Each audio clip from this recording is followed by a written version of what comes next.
How to use webhooks in Lovable. In order to do that, first head over to lovable.dev, scroll down and locate in here the project that you wish to create the webhook with. Let me choose in here this one. Now once you have chosen the project, you should be able to open you this right here.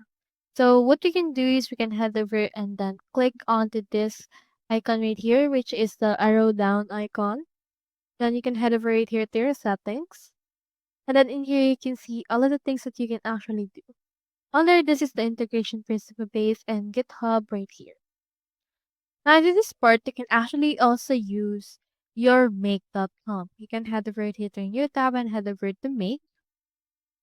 And then from in there, you should hover and then log in right here to your account on your make.